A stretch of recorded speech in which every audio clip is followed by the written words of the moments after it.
Sejarah pemberontakan Darul Islam atau Tentara Islam Indonesia (DITII) di Jawa Barat mencapai puncak aksinya pada tanggal 7 Agustus 1949. Sekar Maji Marijan Kartosoewirjo memproklamasikan berdirinya Negara Islam Indonesia atau NII yang kemudian ditangkap dan dihukum mati. Sebelum menonton, silahkan tinggalkan pesan di kolom komentar dan bagikan ke teman-teman kalian. Jangan lupa bayar hutang dan selamat menonton. Latar belakang peristiwa ini adalah ketidakpuasan Kartosoewirjo terhadap kemerdekaan Republik Indonesia yang masih dibayang-bayangi oleh kehadiran Belanda yang ingin berkuasa lagi. Perundingan Renville pada 7 Januari 1948 antara pihak Indonesia dan Belanda menimbulkan masalah baru. Kubu Kartosoewirjo menganggap pemberian wilayah Jawa Barat sebagai bagian Belanda bukan arti kemerdekaan sebenarnya. Bahkan kebijakan tersebut membawa Kartosoewirjo mengklaim Jawa Barat bukan bagian Indonesia lagi. Dalam buku Darul Islam Suatu Pemberontakan 1955, Van Dix menerangkan, saat itu Kartosoewirjo bertemu dengan Raden Oni dari Laskar Sabilillah Tasikmalaya. Mereka berniat mempertahankan Jawa Barat bersama Sabilillah dan Hizbullah. Bulan Februari 1948 dibentuklah Tentara Islam Indonesia yang disingkat TII, serta pengangkatan Raden Oni menjadi panglimanya di Priangan. Penetapan ini terjadi dalam pertemuan di desa Pangwedusan, Cisayong, Tasikmalaya. Laskar Hizbullah Sabilillah dan Gerakan Pemuda Islam Indonesia (GPII) hadir di forum itu. Upaya pendirian NII di Jawa Barat tercium oleh pemerintah Indonesia.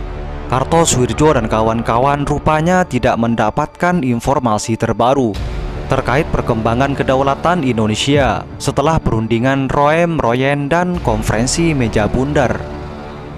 Tokoh Islam Indonesia Muhammad Nasir yang nantinya menjabat sebagai Perdana Menteri mengungkapkan ia ditugaskan oleh Presiden Soekarno untuk mengirim surat kepada Kartosoewirjo perihal perkembangan kondisi terbaru. Namun, sebutnya dalam buku Muhammad Nasir 70 tahun kenang-kenangan kehidupan dan perjuangan, surat yang ditulis tanggal 4 Agustus 1959 itu tidak sampai seperti yang diperkirakan proklamasi Negara Islam Indonesia. Lantaran tidak tahu perkembangan yang terjadi, ketidakpuasan Kartosoewirjo akhirnya mencapai puncaknya. Proklamasi hadirnya NII sebagai negara dikumandangkan di Cisayong, Tasikmalaya, Jawa Barat tanggal 7 Agustus 1949. Isi proklamasi NII ala Kartosoewirjo itu antara lain, Bismillahirrahmanirrahim, Asyhadu an la ilaha illallah wa asyhadu anna Muhammadur Rasulullah. Kami umat Islam bangsa Indonesia menyatakan berdirinya Negara Islam Indonesia. Maka hukum yang berlaku atas Negara Islam Indonesia itu ialah hukum Islam. NII dalam maklumat pemerintah nomor 2/7 menuliskan bahwa 17 Agustus 1945 itu hari kemerdekaan Indonesia, bahwa 17 Agustus 1945 atau hari kemerdekaan Indonesia adalah akhir masa kehidupan bangsa Indonesia. Kartosoewirjo telah memantapkan langkahnya untuk mengklaim seluruh wilayah Indonesia sebagai kekuasaan NII. Sahabat masa remaja Soekarno ini merangkai konsep bentuk dan sistem pemerintahan baru dengan dirinya sebagai imam negara. Selain itu, dalam susunan pemerintahan NII ada wakil imam yang diisi oleh Karman. Terdapat juga Menteri Dalam Negeri dan Penerangan yang posisinya dijabat Sanusi, Partawijaya, dan Toha Arsyad. Terakhir ada beberapa posisi menteri lagi seperti Menteri Keuangan Udin Kartasasmita, Menteri Pertahanan Raden Oni, dan Menteri Kehakiman Ghazali Tusi. NII bertahan belasan tahun dengan cara gerilya di hutan-hutan di tanah Sunda untuk mempertahankan diri dari kejaran militer Republik Indonesia. Namun gerakan NII ini juga meresahkan masyarakat. Dikutip dari tulisan Irfan Teguh berjudul "Digorok Gerombolan Kesaksian Kejaman DI/TII di Bandung" diungkapkan, kesaksian warga bernama Emih. Emih ingat betul bagaimana ia dan warga lainnya hampir setiap hari harus menyediakan nasi untuk orang-orang DI/TII dan sering diperlakukan kasar oleh anak-anak buah Kartosoewirjo. Akhir NII dan Kartosoewirjo. NII ternyata bukan hanya berperang melawan TNI, namun juga bertindak semena-mena, hingga mulai timbul perasaan curiga antara ulama, pemerintah, dan masyarakat. Akhirnya menimbulkan peristiwa fitnah.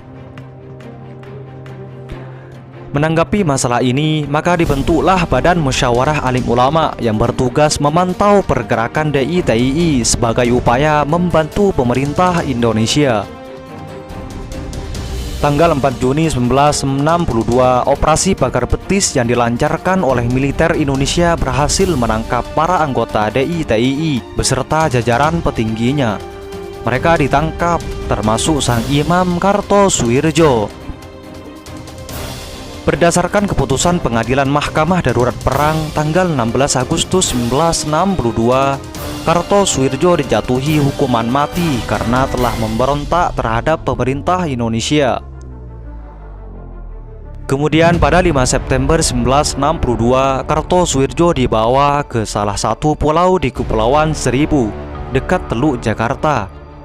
Ia dieksekusi setelah sehari sebelumnya dikabulkan permintaan terakhirnya untuk bertemu keluarga.